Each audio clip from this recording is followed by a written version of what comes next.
Yeah, man. Let's react to deleted stuff. Deleted. Deleted.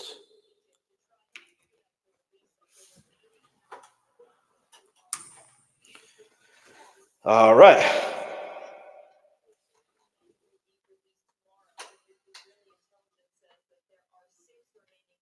Kendrick and Kendrick Lamar is a contradiction. We know it's a contradiction, but anyway, let's get to this. Kendrick's Black American Game. By the way, hit the subscribe button if you're a Kendrick fan, especially. Hit the subscribe button. Let's go, let's go, let's go. Share, share, share, share. Let's go. Hold on. 100% medical grade olive oil from Otex is now available in a convenient spray. At Wix, save on Dulac Ivory to coloured emulsion. Was £22, now 15. All right, first of all, fuck the NFL. As a staff, a record label, an organization. What? Already? Nah, stop it. I listen, Tupac, man. If you know, you know. If you know, you know. From here on up, let's go. All right, first of all, fuck the NFL. As a staff, a record label, an organization, and a motherfucking crew. I had to redo this video 8 times. You guys got over 130 million. Yeah, do you know why I said that? Because I guarantee you they blocked it. I guarantee it. I guarantee it. That's why he's saying it like that. But how come? But then, I don't know. Million views. You greedy fucks. I'm over it. If it don't work this time, fuck it. And now look, I got more editing to do. I gotta bleep all this shit out. The game is officially over. Besides the Chiefs getting dragged, Kendrick Lamar finished dragging Drake. It's done. Drake got packed up, shipped out, and delivered overnight with no return label. Kendrick beat the fuck out of Drake, all while keeping his Black American pride symbolism in place. Ever since Drake made that crucial mistake, and it cost him this What crucial mistake is that? whole matchup, and that was this line right. Before because obviously he's going to say what the crucial mistake is. I think the crucial mistake, it's not even about a line he said. I just think the crucial mistake is he genuinely had no idea that Kendrick is about this life. Do you understand? He's about this life. But I get it. In the art of an MC, the art of, obviously I'm not saying he's an MC because he's, you know what I mean? Like, he's not really an MC. Drake is more of an artist. You know what I mean? Kendrick too. But like in terms of, if you've got to talk about hip hop culture, do you know what I mean? And there's KRS-One has got is it KRS-One? It's got a tune with Kanye and there's someone else, and then he goes MC is someone who moves the label. A rapper rhymes about things that mostly are illegal. You know what I mean? You know what I mean? That's what it means. But yeah, this is gonna be interesting what he says. But I think it's because he didn't respect Kendrick enough, and he continues to pretend like saying about someone's family or their wife or whatever. He thinks that's okay, but it's not. All gloves are off from the moment you do that, and if he's fine with all gloves being off, then that's it. But you can't be making the same mistake twice and then be called victim. Anyway, let's go. Right here. Always rapping like you about to get the slaves free. Drake really should have kept that line in the draft. Nah, I think he effed up mostly when he mentioned about Kendrick's wife. Basically, the same thing with the Pusha T situation. that's. But let's go.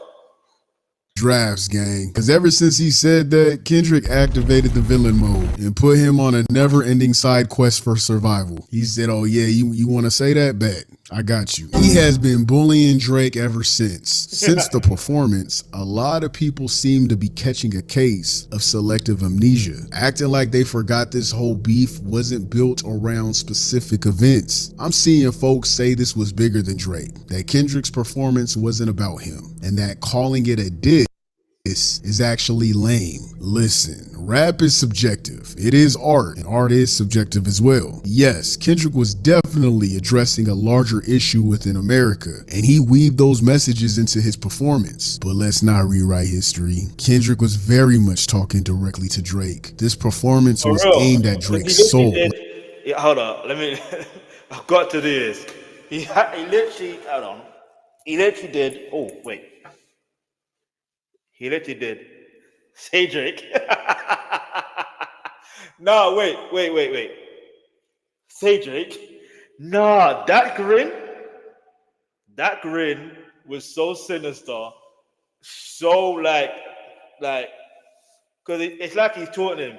You want to put a lawsuit against UMG, but not against me when I said the lyrics. Calm. I'm saying it anyway. Like, I'm saying it anyway. And the funny thing is, yeah, this is why I said he's got to kind of prove, like, in a defamation case, he's got to prove that what Kendrick is saying about him is not true. Do you know what I mean? He's got to prove it now. But this is what it's funny, yeah, because not funny. I want to be careful with the words I'm saying here. You see, when it came down to the whole Sean Combs situation, when Cassie filed that lawsuit, even though it's still a lawsuit, and I was reading some of it, and I was like, do you know what? This is going to open Pandora's box. Now, I'm not saying I predict everything right, but that sure enough did.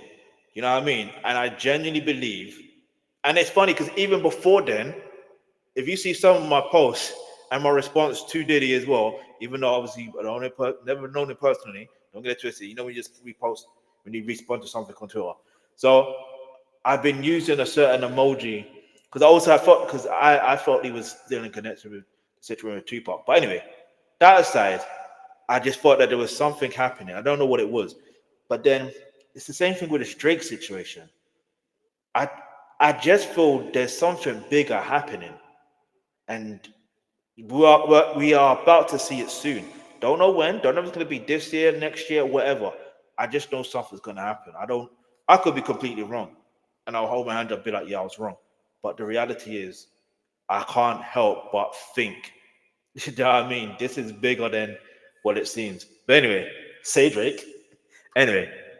Like a video game where you handle a few side quests but never lose focus on the main mission, which his mission was to destroy and humiliate Drake. Drake's identity is literally his kryptonite. He has imposter syndrome. Once Kendrick realized Drake's Achilles heel, which is his identity, he strategically utilized that within this entire beef. All right, let's go back to the start and break down exactly how we got to this performance, step by step, so you will fully understand what it all meant by the end of this video. But first, y'all gotta subscribe, because why not? You not gang for real if you don't subscribe. You just a peekaboo head ass. So in the beginning, Drake... Peekaboo. Hey, that tune. The way he performed that at the Super Bowl, cold. One of the best visuals I've seen. Drake would call Kendrick a savior first and tailor-made, calling him the West Coast savior in Tupac's voice. Kendrick, we need ya, the West Coast savior. Kendrick will respond to this. How many more black features till you finally feel that you're black enough? This was a double entendre, with Drake growing his hair out to get braids, with his overall style and persona mimicking Black American culture. But a double entendre, also stating how many black features, meaning the black artists he uses as features to stay relevant. Let's be clear, Drake is black, he's biracial, but he's not cultured, being raised by his white mom and lack of his father's presence. So after that, Drake would then double down, saying Kendrick is rapping like he gotta get the slaves freed. That line... This is what I don't understand, yeah. Like, I know he's, I don't know how, I mean, clearly he's still connected with his dad. You know what I'm saying? But it's the thing of, what did his dad teach him? Because even if it took them years to reconcile or whatever the case may be, that's one thing. That's another thing. Cool, whatever. But I'm pretty sure he could have at least taught him some stuff. Be like, because obviously it's clear that obviously Drake does like music. That is one thing that is evidently clear. Whether he's a biter or not, you know what I mean? No Diddy. but you know what I'm talking about. Like if he takes people's musics and use it. The irony is, guess who also used to do that? Sean Combs. Anyway, let's go. Line right there would cost him everything. He should have never said it, because that's what truly woke up the boogeyman. That's where Drake went wrong, and he's been getting beat the fuck up ever since. He might as well have said nigga with the hard R at that point. That's how offensive that is. Kendrick took that personally and as pure disrespect. So using that one bar was the spark that ignited the entire beef. It became the blueprint for how he would systematically dismantle Drake by forcing him to confront his deepest insecurity. That don't make no sense. That don't make no sense. The reason why I'm saying that don't make sense, shout out to Deleted, by the way, but that doesn't make no sense to me. It's only because I'm looking at it from the point of view where if you think about it, there is a pattern of behavior that Drake does. Yeah, in every beef situation he's done, he's always mentioned his opponent's wife. He always does it.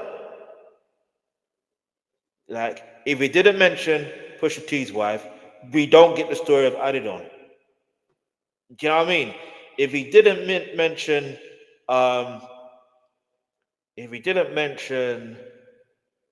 Kendrick's wife, we don't get, 616 in LA and Meet the Grahams. In fact, we don't get Meet the Grahams. No, not like us. I'll be real with you. We won't get not like us. We won't get Meet the Grahams. 616 in LA, maybe. But Euphoria, again, that was a warning. Yeah, and it's funny because I look at it and I'm like, he warned him. I don't think you understand how much he warned him. I repeat, he warned him. Drake needs to understand that he was warned. And when you don't take warnings, it is what it is. Let's go. Not being one of us, a black American, the very culture he consistently imitates but never truly can claim. Kendrick would then go and say Drake's a colonizer and how he leeches off of the artists in Atlanta. So speed up to Ken and Friends, the Ken and Friends show, the pop-up show, the first critical move in Kendrick's strategy. This event set off a chain. And that happened in when? Juneteenth. The timing, look. That happened in Juneteenth. And you know what else happened? The Super Bowl, that happened in Black History Month in America. You literally cannot make up the timing of this. You literally can't.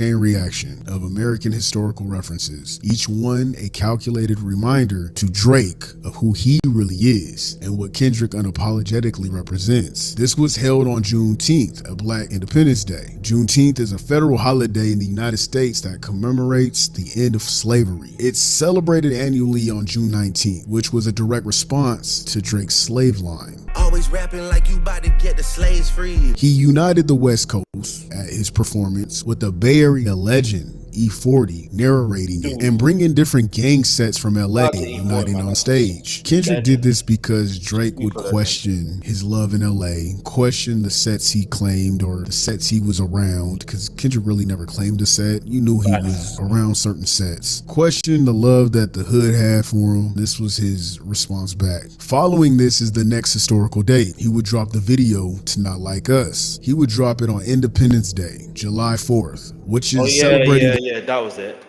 The nation's Declaration of Independence from Great Britain. That video alone had multiple scenes where he's digging at Drake's lack of culture, how he mimics and code switches and comes off as a colonizer in hip hop. But also one of the biggest keys to start off this video was from the knock alone. Oh yeah, it was. If you understand that knock, I can't wait for him to break it down. I had to react to this. I knew he was gonna do this. That knock, that jingle is called shaving a haircut 2 bits. That phrase originates from a musical riff that first appeared in a song called At a Darktown Cakewalk. Darktown was an African. Listen. Shout out to Deleted for this. Listen. One of the biggest keys to start off this video was from the knock alone.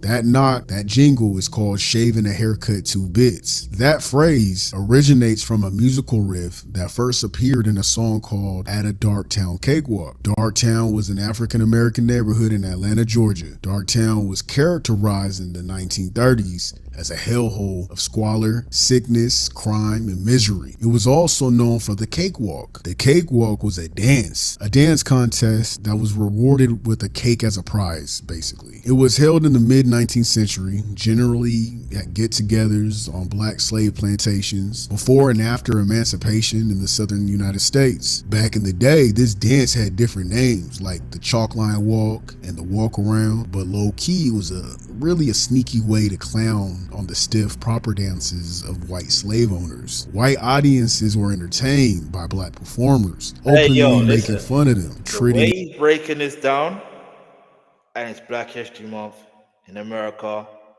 Listen. I knew I had to react to this today because I know. Listen, I was going to react to something else today, which I don't think I want to. Yeah, I'm not going to have time for that.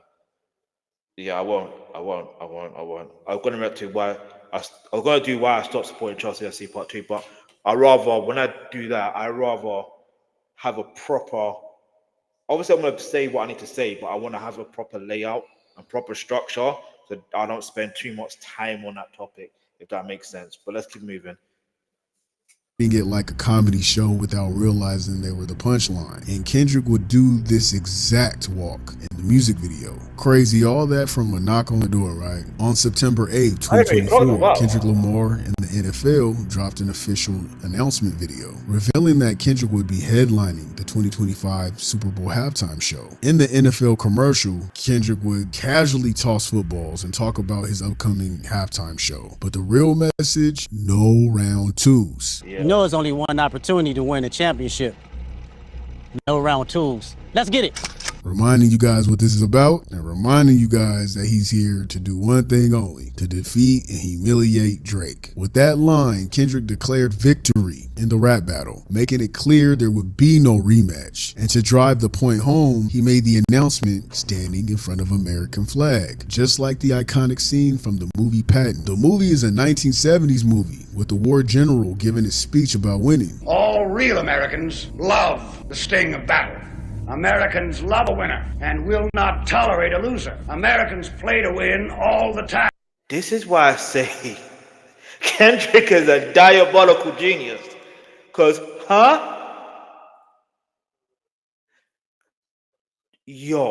okay. I wouldn't give a hoot in hell for a man who lost and laughed. He would mention the state Louisiana, which just so happens to be where Kendrick was performing for the halftime show. You won't have to say, I shoveled shit in Louisiana. I shoveled shit in Louisiana. Hey, there's some things in life that are just not coincidences. What do you mean?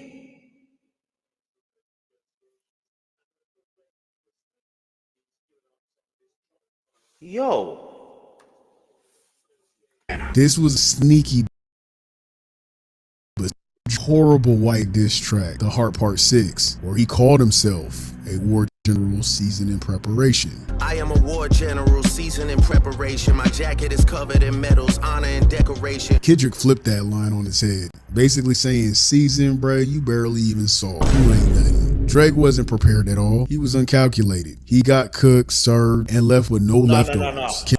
You have to admit, Delete is a genius to even think that that's what Kendrick was there. Because, and it genuinely makes sense. And in that interview that Kendrick did, with Nadiskia and Ebro, like on the Apple Music Super Bowl 59 halftime show press conference, like Kendrick did say he's always been doing storytelling, and it's always an art. And he's trying to show in hip hop, you can do storytelling or something like of that nature. This is very impressive. Let's go. Kendrick made sure that Canada's war general took the worst L in hip-hop history. That movie scene was also about Americans fighting foreigners, saying we Americans don't stop till we win. Americans love a winner and will not tolerate a loser. Americans play to win all the time. I wouldn't give a hoot in hell for a man who lost and laughed. With Drake being a foreigner, I have to pause that for that moment because, there was a time I supported Chelsea Football Club, and they had an owner. In fact, you know what? I'll get back to that on a personal one because I'm gonna make note of that. Americans love it. Americans are winners, yeah. All right. Okay. Kendrick insinuated he would lose to a real black American. Another dig at Drake's imposter syndrome. So after that announcement, everyone and they damn mama hated the NFL, Kendrick Lamar, and Jay-Z. The internet erupted. They were outraged that Kendrick would perform and not Lil Wayne, which was weird as fuck, because why would it be Lil Wayne? Like, where did that come from? Just because he's from New Orleans, he gets that by default? Which was weird to think about, because why did Wayne feel so entitled to this position? I just didn't get it. We all know why that ruckus started to happen. It was the Drake gobblers, the Drake fans, and Drake's support system. So Kendrick would respond on a song the same week of his NFL announcement. He released his song Watch the Party. Hear me out though, yeah? The reason why I believe Drake felt entitled, because you got to remember, and why other people felt entitled that Drake should perform, which is funny to me because I'm like, Jay Electronica is also from New Orleans. And you know what I mean? He could have also performed. You know what I mean? He's friends with Jay-Z or worked with Jay-Z. Let me be very careful with the words I'm using because they've worked together. And you know what I mean? So that's one thing. But other than that, there's Master P. He's from New Orleans. There's Birdman. He's from New Orleans. So I look at it and I'm like, okay, well, they did that because it's because of the situation where when the Super Bowl was in Los Angeles and Dr. Dre performed, but he wasn't the only performer. He brought on Mary J. Blige, Kendrick Lamar as well, by the way, and 50 Cent. And Mary J. Blige is from New York. 50 Cent is from New York. Kendrick Lamar is from LA. You know what I mean? And Eminem was there and he's from Detroit. So I get it. But at the same time, I don't get it because every other artist that performed at the Super Bowl halftime show, I've checked it. Most of them are not from the same area or state or wherever where that Super Bowl halftime is being performed. So I don't get why people would think that. And after that, either way, Lil Wayne's not even. He needs to sober up and get back to learning how to perform again. Because you want to see him perform live. No disrespect. He's got bangers. Don't get it twisted. But are you ready to see someone like that live? You know what I mean? Let's go. Party died on September 11, 2024. The song was released exclusively on K-Dot's Instagram account. Kendrick continued his streak of dropping music on symbolic American dates, and September 11th is one of the heaviest, a day of national tragedy and loss. But here's where it gets wild. September 11th is one of the biggest conspiracy theory fueled events in U.S. history, with many believing it was an inside job orchestrated by the government, taken down by your own people. By releasing his track on this date, Kendrick could be making a deeper statement about internal destruction. Because let's not ignore the irony. Instead of celebrating his NFL halftime show announcement, his own people were dragging him. His own country turned on him, just like history has done so many times before. It's given that whole betrayal from within vibes, and honestly, there's a ton of other layers to this, conspiracies included, but that's the main message and the main focus, so we're gonna move on. Following this date would be the album, the release of GNX, which came out on November 22nd, 2024, another historical date, the date President John F. Kennedy was unalived. This, of course, led to multiple. Anyhow, we find out that car is a GNX. I would be flabbergasted, but I know the GNX story with Kendrick Lamar. I know it's because it was when he was a baby or whatever. Okay. This is very intriguing. Wow. Again, Kendrick is a diabolical genius. That's the best way to sum him up. He's a diabolical genius. How do you even think of these stuff? Conspiracies, especially because of this bar. Headshot for the year. You better walk around like Daft Punk. That's exactly what Okay, all right, I get it. happened to JFK. And in this case, Drake was the president of mainstream rap, one leading the culture basically. But here's where it gets even deeper. Drake's alleged extortion by mob ties parallels one of the biggest JFK conspiracy theories, that he had secret dealings with the Italian mob. It's a double entendre that ties everything together. And honestly, there's even more layers to unpack with just that. But that's the main point. And we're gonna move on. We staying on track. We don't want to get too deep. And then there's the music video Yeah, that's Squabble what Up I on should have November done with 25th. my Super Bowl breakdown. I got too deep. 4 hours. You know what? Maybe I should condense it into like half an hour or 20 minutes. If you want me to do that, leave it answer the comments below and I'll do it. I'll do it. For now, because 4 hours is a bit much, bro. I condensed it into 1 minute, but I still need to make a longer format as well. But 4 hours, I'll be real with you, that is a lot. It is a lot. 2024, Kendrick Lamar dropped Squabble Up, showcasing authentic Black American culture, something Drake mimics but never truly understands. The video unites California hoods, featuring Bay Area turf dancers and referencing Menace to Society, Ice-T's Power, and The Roots, The Next Movement, and ties into Kendrick's surprise album GNX. This was a direct response to Drake, who used AI-generated voices of Tupac and Snoop Dogg in his diss and questioned Kendrick's West Coast credibility. With this video, Kendrick made it clear he's the real voice of LA, not no AI shit. So that sums up the main mission of the Black American game Kendrick is playing against Drake. Funny, 'cause I've already Snoop done Dogg the deep actually dives in did previous he snooped like this crown Kendrick the king of the new generation of West Coast or something like that, or the new king of West Coast. You know what I mean? Whether you like Snoop Dogg or not, do you know what I mean? An OG, you know what I mean, is honoring a younger person. That's how it really should be done, if I'm honest. Like someone in New York needs to do the same. Someone in I don't know, Midwest needs to do the same, like Eminem. We're waiting. But anyway, Eminem's a big fan of Kendrick as well anyway, so let's go.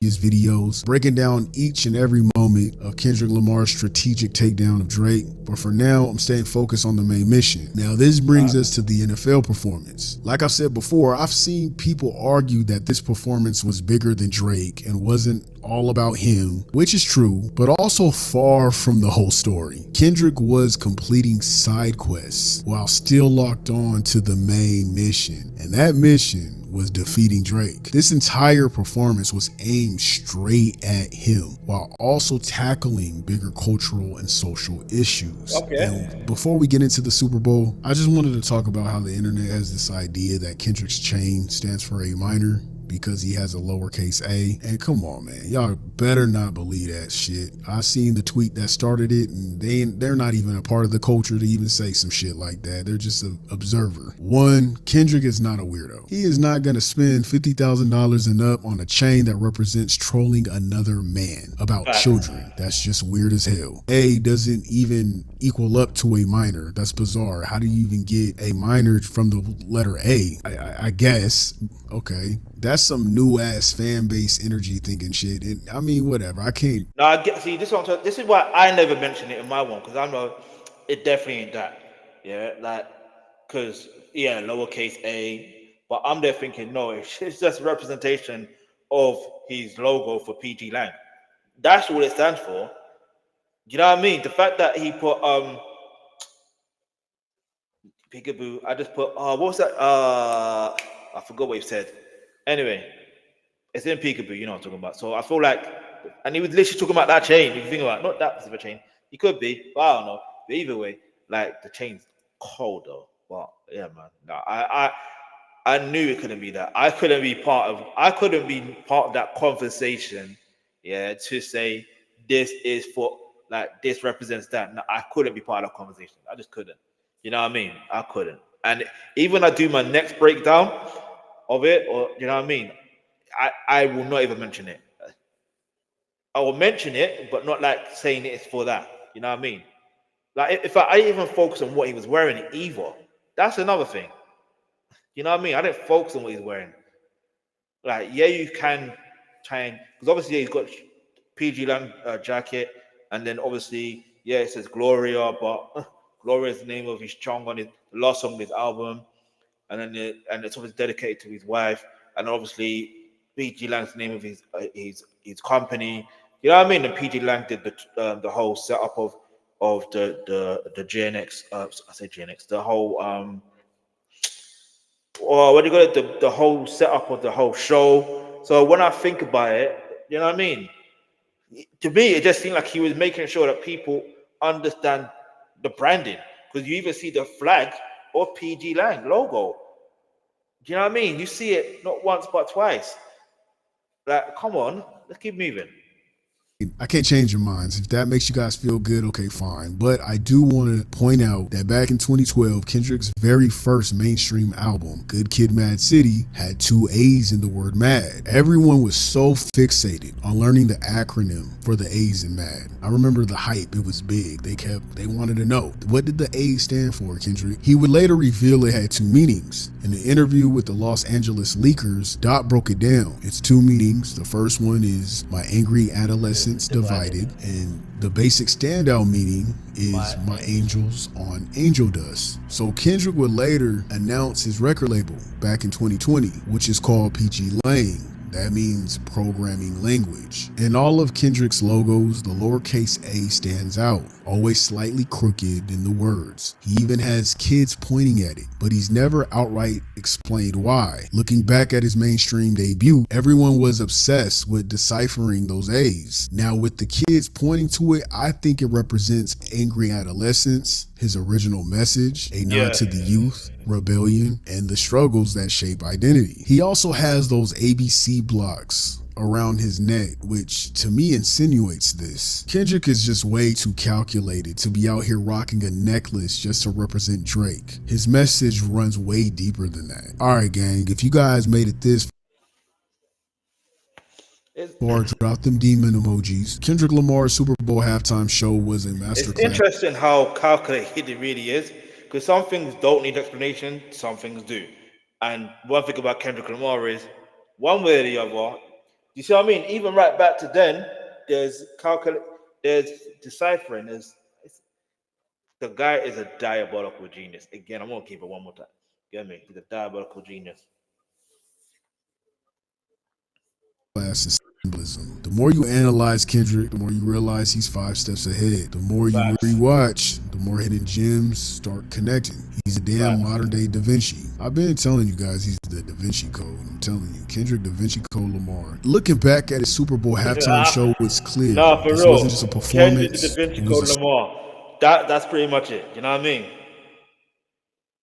That's pretty much it. So I'm just trying to see something real quick. All right. Like, it's true though. Anyway.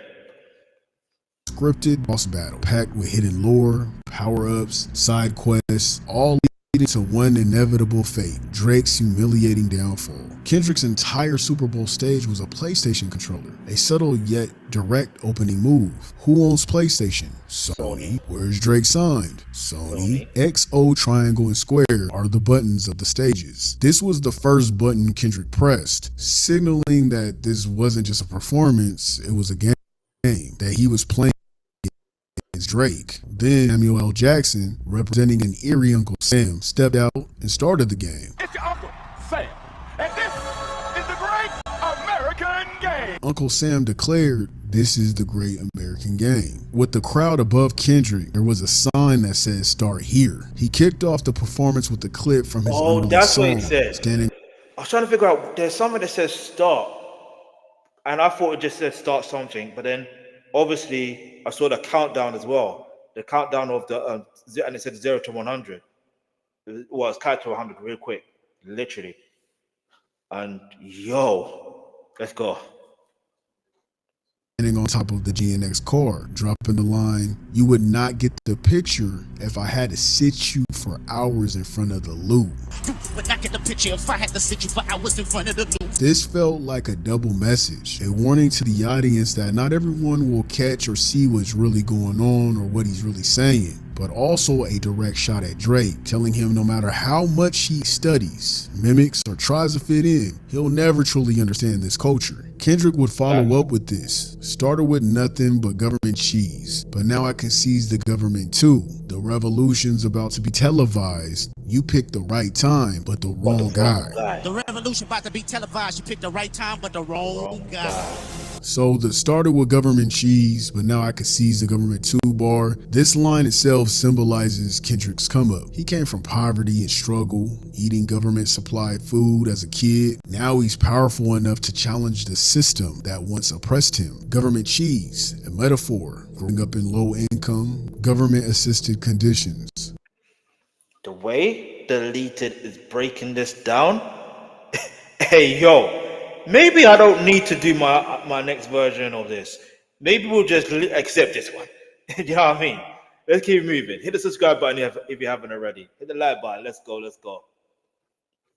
Seize the government. He's no longer just surviving the system. He's in a position to disrupt it and take control. This also speaks to Black empowerment, showing that those who were once marginalized can rise and change the game. And then the bar, "The revolution's about to be televised. You picked the right time, but the wrong guy." This is where Kendrick calls out the industry and society's expectations. The revolution's about to be televised, a reference to Gil Scott-Heron's "The revolution will not be televised," meaning that real change often happens behind the scenes. However, in today's world, Kendrick is bringing the revolution to the main stage for everyone to witness. You picked the right time, but the wrong guy. He knows the world is ready for change, but he's not the ideal face for it. He's not the industry's squeaky clean, commercial friendly artist. He's the underdog who wasn't supposed to win. So why is Kendrick the wrong guy? He's from Compton, unapologetically hood, and doesn't fit the sanitized, corporate-friendly image that mainstream America prefers. He speaks raw, uncomfortable truths about Black history, oppression, and systemic injustice, topics that are often erased or watered down. He's not the safe, digestible Black artist that corporate... And then plus, yeah, Kendrick has also said he isn't the, I forgot what the word he said. It's like, as much, I can't, this is not me saying it verbatim, but you know how people say he's for, like he's the type of character he is, you know what I mean? Like he's a conscious rapper, this, that, and the third, he's for Black people. Yes, he is for Black people, but at the same time, it's like, you have to understand, he's a human being, you know what I mean? So he's not that guy. He's only just doing what he's doing.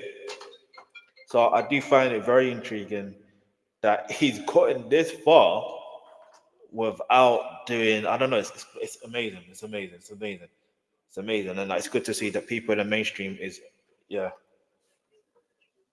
Corporations love to push. He's too real, too informed, and too much of a disruptor. He's not the artist that like to put Black Americans down. But let's be real, here's the real reason they don't want Kendrick in this position. The industry loves Black artists who rap about weapons, money spent recklessly on material items, women as objects, self-destruction through violence and narcotics, because it brainwashes the community into staying stagnant, glorifying a cycle of not investing, not building generational wealth, not uplifting each other, but instead destroying one another. Kendrick is not playing into that trap. He's not here to sell a false dream of fast money, gang life, and reckless spending. Instead, he's exposing the game. And they don't like that. They don't like that shit. I also noticed that Kendrick was moving like an NPC, a non-playable character is what we would call it in a video game. You would also know NPCs from TikTok, like NPC Miles Morales. You see how he's moving like up?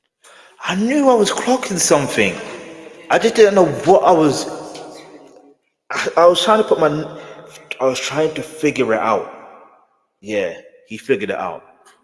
He figured it out. and down a little bit with his arms wiggling and shit, or swinging, whatever the fuck you want to call it. That's what they do on like video games, and I thought that was dope. He's basically showing that he's in a video game. So then his background dancers emerged from the GNX car, each representing different gang and set colors that are known to LA worldwide. He would then transition into the song Squabble Up. The dancers squared up, ready to fight, representing destruction. As the gangs formed their own sections, Uncle Sam reappeared and sneered, "This isn't what America wants. It's too loud, too reckless, too ghetto." Then he mocked Kendrick. "Do you even know how to play the game?" No! Too loud, too reckless, too ghetto. Mr. Lamar, do you really know how to play the game?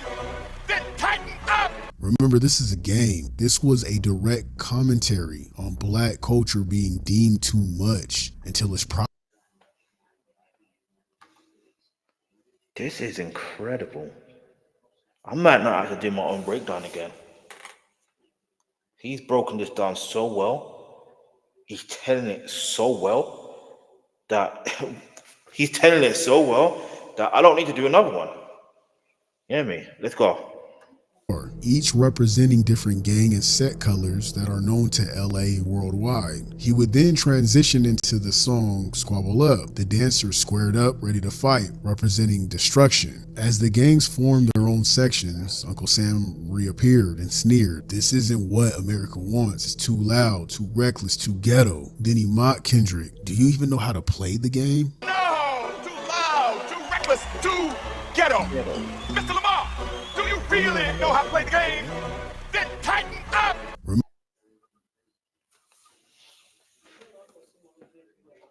Look, you're not actually going to get anything done by watching another YouTube video. In fact, you're literally only procrastinating more.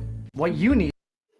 Remember, this is a game. This was a direct commentary on black culture being deemed too much until it's profitable. Also not kissing the higher ups' ass. Remember, Drake would mock Kendrick, saying he had to do songs for pop artists like Taylor Swift, insinuating he was a puppet to his contract deals, having to please the white audiences. So then the dancers would surround Kendrick, forming the American flag, but he was the only star on stage. A powerful statement. He stands alone while others conform, also showing the division with America, the flag being broken in the middle. And then of course the black Americans forming the flag, which a lot of people need to realize that America was built off of black American slavery. That was a powerful message. Also, that goes right back to Drake's slave line. Always rapping like you about to get the slaves free. When he was mocking black American slavery. Shit's crazy, right? So then Kendrick would go and perform Humble by playing by the rules and humbling himself. At the last second, he stopped and said, "Hold up." And then he launched into DNA, a song about self-identity. I got loyalty, I got royalty inside my DNA. The dancers, once divided, now stepped in unison. Kendrick was reminding himself and everyone watching,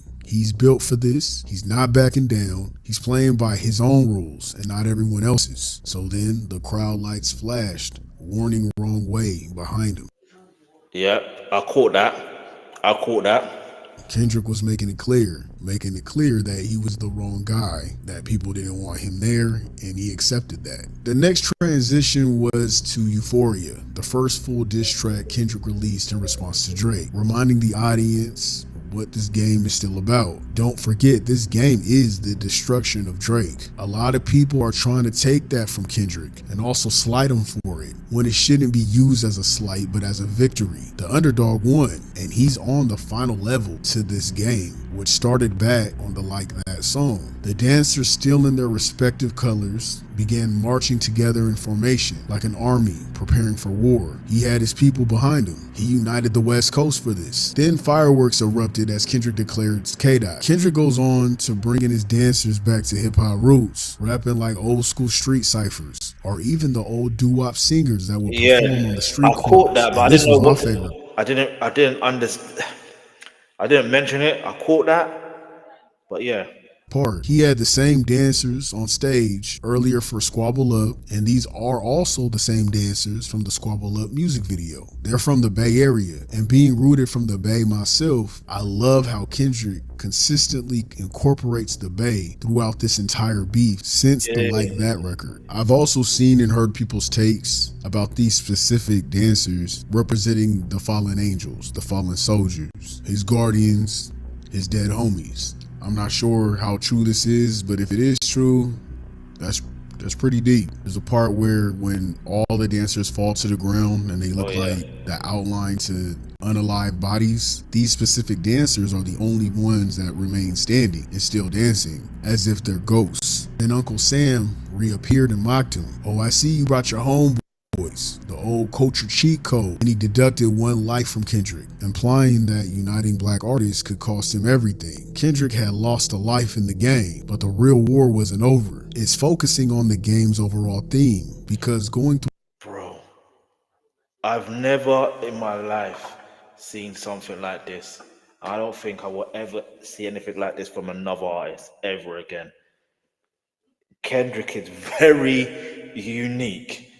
Like I've always known him to be a top tier lyricist, yeah. But it's like since I started taking reaction videos serious, I'm starting to realize just how powerful his creative statements are.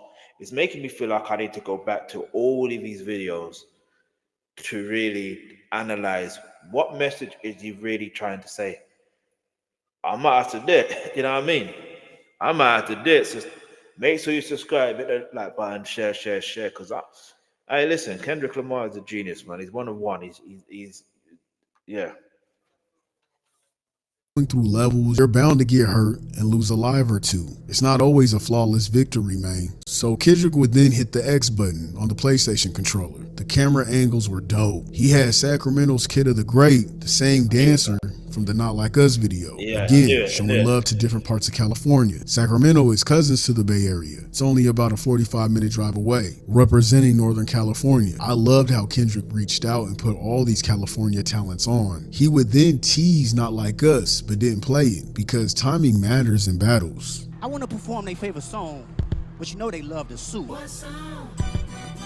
Also, again, reminding the people what the main mission is. This game is still about humiliating and destroying Drake. He's telling you guys, do not forget what this is about. He's also reminding Drake that as well. These messages are all aimed at him for his distasteful and disgusting line about slaves. Always rapping like you about to get the slaves free. He goes into saying, ladies, I want to make a move. I want to perform their favorite song, but you know they love to sue. Another direct jab at Drake's defamation lawsuit that he has against UMG for the song Not Like.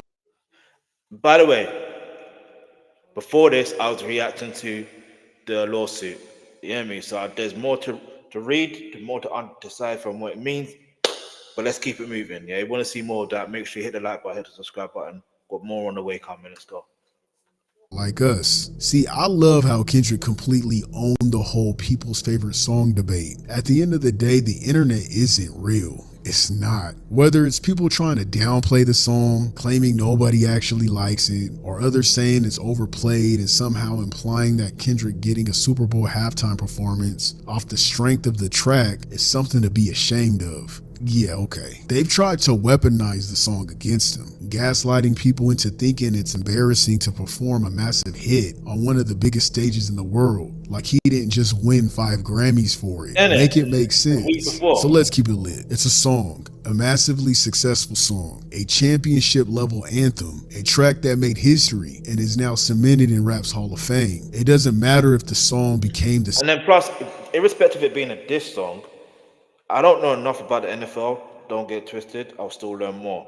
But like, I do know that when it comes to, for example, like the band, like drumline and that. You know what I'm saying? Like, that's what you can hear that those being played, like the horns, the drums, and someone actually did it before. There's a video of that, like a reel, and I'm like, yo, this is interesting. Like, imagine if someone did it from a HBCU. Someone said it before, and then someone did do it like HBCU spring break or whatever. Was it spring break or I can't even remember. So it's just the timing of everything. Everything just makes sense. You can't even like even if it was not a diss song, it's still a hit song.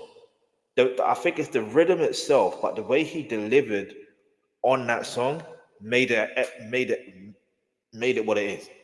Obviously, DJ Mustard, like he clearly did what he did with his production.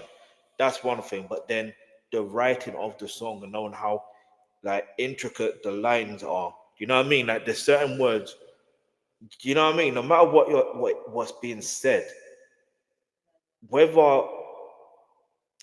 Drake wants to believe people think what he's saying is true about him, it's like it's not even that. There's some lyrics that you're gonna sing in life, yeah. That have you ever you see when you're a kid, yeah? I'm pretty sure there's some songs that now as an adult you're listening back and you like, I was singing that, yo, and you're listening to the lyrics now and you're understanding it. Like, that's a bit raunchy. That's a bit wrong. You know what I mean? To be singing at that age, but it's like it gets like that. It's like, for example, there was a Spice Girl tune. I realized then, yo, that's got nothing to, you know what I mean? I really want to zig zig ah. What is a zig zig ah? Do you know what that is? I know what it is now. I know what it is now. As a kid, I didn't know what that was. Do you see what I'm trying to say? And that's a hit, whether you want to admit that or not. It's still bad to this day, regardless. I don't care. Anyway, if you want to be my lover, you gotta get with my friend. Anyway, let's go. The centerpiece of his performance is revolutionary. It calls out fake people, demands respect, and most importantly, it proved Kendrick had the skill to dismantle the biggest artists of this generation, all while staying true to himself. Kendrick smiling in the camera and saying these words, it shows that he's proud of this track and he's not shying away from it. He's not shying away from the smear campaign trying to make him or his fans feel bad about it. In fact, he's leaning into it and he's winning. And I feel like his fans shouldn't argue how he didn't need the song. Be proud because Kendrick is. That's his trophy, his war trophy. It's his crown. He destroyed his enemy. He is king now. He's king of this shit. So instead of getting right into Not Like Us, he slowed it down and hit the triangle button, bringing out SZA to perform Luther. The lyrics, better days coming for sure. He was strategically choosing his moves, not rushing into battle, and giving the ladies something to vibe to as well. And then there's the circle button, a symbol of unity and coming together. The dancer circled up while Kendrick I said that in my 4-hour breakdown. 4 hours, an hour for each button. No, I'm playing. Man, let's go. It is 4 hours though. SZA performed all of the stars. Y'all remember that flag scene earlier, right? When Kendrick was the only star on stage. This moment revealed the missing stars. It was his audience. He wasn't just performing, he was calling to the people watching, embracing his loved ones and his fans. And now the final move, Not Like Us in the 40 Acres line. Uncle Sam reappeared and said, that's what America wants. Keep it calm. Still trying to dictate Kendrick's artistry, pressuring him to be commercial friendly, non-threatening, and easy to digest. Yeah, that's what I'm talking about. That's what America wants. Nice and calm. You're almost there. Just like how Black Americans and minorities in general are constantly told to shrink themselves to fit in. Don't wear your natural hair. It's unprofessional. Don't act too hood in public. It makes people uncomfortable. Use your corporate voice so you sound more acceptable. It's the same structured oppression, pressuring people to blend in rather than own their identity. But Kendrick, nah, he's not folding. Before Uncle Sam could finish, Kendrick cuts him off by dropping the beat for Not Like Us. Then came the most powerful moment. Kendrick says, it's a cultural divide. I'ma get it on the floor. Oh no! It's a cultural divide. I'ma get it on the floor. This line is a triple entendre. On a global level, it speaks to the ongoing cultural divide, the constant battle for respect, equality, and the fight against oppression. It's a struggle that's been happening long before Kendrick was even born. On a personal level, he's saying he's ready to bring the fight to the forefront, laying everything out and making sure it can't be ignored. This is also about the Kendrick vs. Drake battle. The division was so loud. Racially, culturally, people spinning and changing narratives, people drawing a line in the sand of whose side they're on. It truly divided hip-hop fans and the world entirely. 40 acres and a mule. This is bigger than the music. 40 acres and a mule. This is bigger than music. Another double entendre. This referenced the unfulfilled promise to free slaves after the Civil War, drawing a parallel to Drake's cultural appropriation. And then a full circle moment. Drake should have never dropped that slaves free line. Always rapping like you about to get the slaves free. That bar unlocked Super Saiyan God mode Kenny, and he's been kicking his ass since. And now he's making sure both Drake and the audience understand what happens when you mock Black American history. 40 Acres and a Mule was his response because that's what freed slaves were promised, only to have it taken away. Drake played with history and Kendrick made sure he felt the weight of it. Another way to look at it is like I'm coming to get what's mine. Another way of saying we deserve ours. From all the people trying to silence K-Dot from being able to even perform Not Like Us, for bashing it and gaslighting it, saying how he should never perform a diss track at the Super Bowl, trying to downplay it, trying to take control over it. This was his way of saying, man, I do what I want to do. I'm gonna get what's mine. And when I say I'm here to take what's mine's, really ours, like for the people. I'm here to do what I gotta do for my people. I'm here representing myself, the people, and especially the West Coast. I brought the West on my back. Yeah, they tried to rig the game, but you can't fake influence. Kendrick knew they tried to rig the game, but as he smirked into the camera, he sent a message. You can't fake influence. Another direct shot at Drake. Remember, we playing a game here, man. The American game. Rigging, cheating, hacking, that comes with gaming. People cheat to get to the top.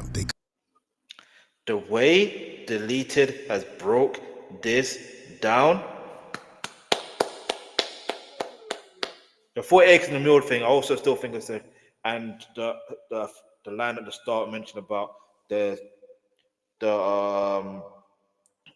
was it to do with it's about the revolution might be televised. I do think that's still a shout out to Girls Got Her On and also to Spike Lee. Both situations, you know what I mean? Let's go.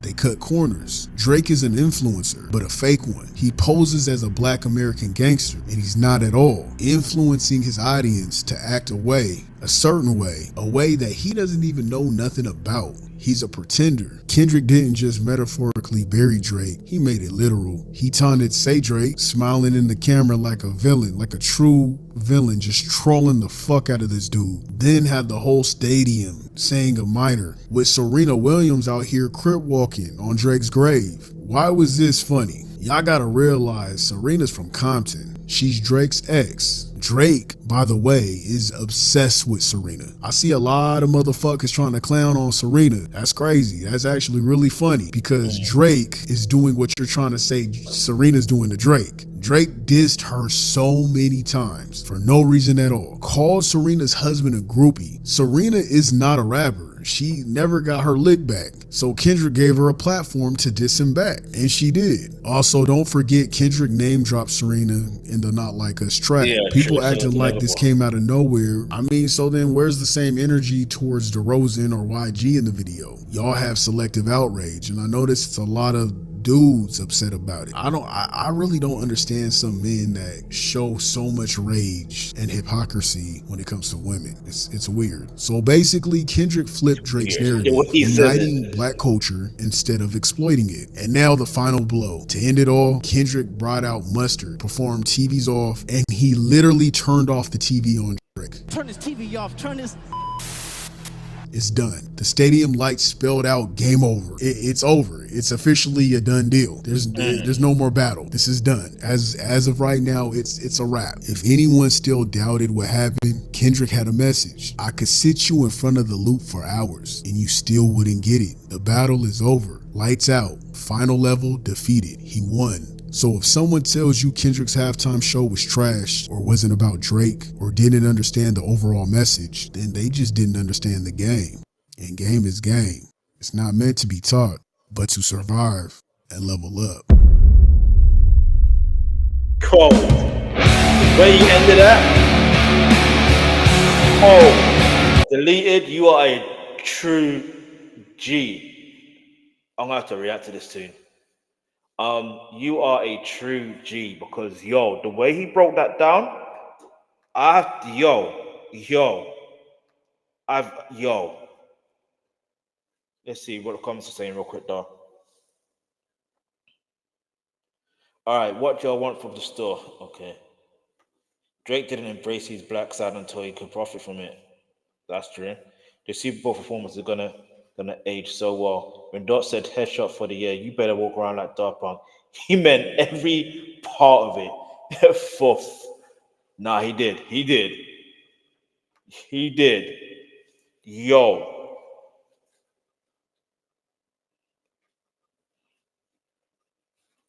This goes to show that Kendrick is simply a diabolical genius. And the best part is knowing that just when you think you understand,